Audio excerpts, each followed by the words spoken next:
বিসমিল্লাহির রহমানির রহিম। রমজানের শুভেচ্ছা জানিয়ে আজকের ভিডিও ফ্রেন্ডস আয়োজন বেসিক্যালি হচ্ছে আজকেও আমাদের মসজিদে ইফতার দিতে হবে। গত ভিডিওতেও আমি একবার আপনাদের সাথে শেয়ার করেছিলাম যে আমার মসজিদে ইফতার দিতে হয় প্রতি রমজান মাসে। আমাদের এখানে গ্রামের মসজিদ, এটা গ্রামের একটা ঐতিহ্যই বলা চলতে পারে। প্রত্যেক রমজানেই আমরা এলাকাবাসী সবাই মিলে, কেউ 2 জন মিলে, কেউ 3 জন মিলে, কেউ 4 জন মিলে, 5 জন মিলে, আবার কেউ একা, যার যার সামর্থ্য অনুযায়ী সেভাবে আমরা গ্রামে প্রতি বছর ইফতার দিই। সারা মাস আমরা হচ্ছে গ্রামে ইফতার করতে পছন্দ করি এবং গ্রামে ইফতার করি।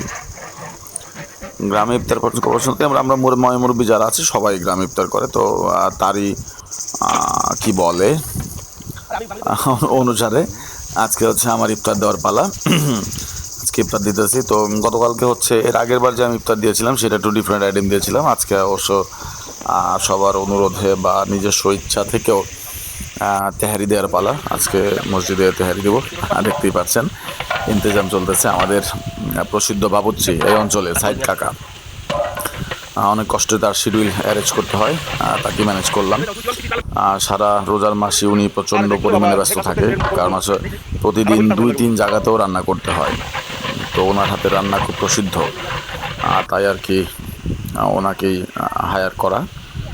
তো আলহামদুলিল্লাহ সব কিছুই বেশ পরিপূর্ণভাবে হচ্ছে। আজকের আবহাওয়াটাও ভালো, যেহেতু গ্রামে এখন মাঝে মধ্যেই বৃষ্টি হয়। তো আলহামদুলিল্লাহ আজকে বৃষ্টির কোনো সমস্যার মধ্যে আমাদের পড়তে হয়নি। আমরা বেশ ভালোভাবেই আসলে টুকটুক করে এগিয়ে যাচ্ছি। এখন এই তো দেখতে পাচ্ছেন বিভিন্ন রকমের মশলা। আমি বেসিক্যালি সব মশলা জানি না। এখানকার যেভাবে বাবুর্চি আমাকে লিস্ট করে দিচ্ছে সেইভাবে আসলে ফার্স্ট টাইম মশলাগুলোকে উনি খুব ভালো করে কষায় নিতেছে আর কি। এই যে দেখতে পারতেছেন পর্যায়ক্রমে এক এক রকমের মশলা। আমি সবগুলো মশলার নামও জানি না, এক এক রকমের মশলা। আর মাংসটা কিন্তু আগে থেকেই ভেজে রাখা হয়েছিল। তো এই কষানো যে মাংসটা, মশলাটা প্রচণ্ড পরিমাণে মশলা আগে কষানো হচ্ছে, তো দেন হচ্ছে মাংস দেওয়া হবে। এখন মাংস দেওয়ার পালা। আলহামদুলিল্লাহ মাংস দিয়ে দিল। তো মাংসটা আগে থেকে কিন্তু ভাজা ছিল। মাংসটা ভাজা থাকলে সুবিধা হয় কি, এই এখন যে নাড়াচাড়া করতেছে এই সময়টা বেসিক্যালি মাংসটা ভেঙে যাওয়ার সম্ভাবনাটা খুব কম থাকে, আবার হচ্ছে ভাঙে না। তো সেই ক্ষেত্রে হচ্ছে চাল দেওয়ার পর মাংসটা খুব স্মুথলি থাকে এবং দেখা গেল যে যখন প্রেজেন্টেশন করা লাগে তখন হচ্ছে মাংসগুলো সবার পাতেই যায়। তো ভেঙে গেলে প্রবলেম হয় কি, কেউ মাংস পায়, কেউ মাংস পায় না। আলহামদুলিল্লাহ কালারটা কিন্তু বেশ ভালোই হয়েছে। তো লাস্ট অফ এখন হচ্ছে এগুলো হচ্ছে কি জানি বাদামের বাটা, বিভিন্ন রকমের বাদাম, তারপর হচ্ছে টক দই।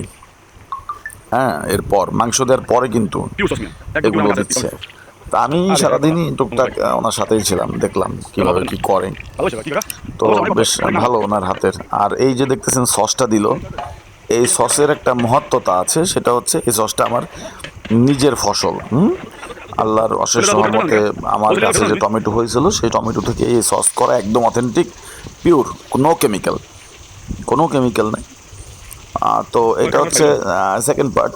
আমরা আমাদের ওই যে উঠায় নিছে, কষানো মাংসটা উঠায় নিছে, এখন চাল সেদ্ধ করার পালা। তো চালের মধ্যেও টক দই দিতে হয়, তো সেই অনুসারেই চালের মধ্যে টক দই দিচ্ছে আমাদের বাবুর্চি সাইদ কাকা। সাইদ কাকার টক দই, সাইদ কাকার রেসিপি, প্রসিদ্ধ রেসিপি। তো এখন হচ্ছে চাল দেওয়ার পালা। আমি অবশ্য এখানে কিন্তু নাজির শাইল, যেটা নাজির চাইল যেটা আছে, নাজির শাইল বা নাজির চাইল এটসেট্রা যেভাবে বলে, এক একজন এক একভাবে বলে থাকে।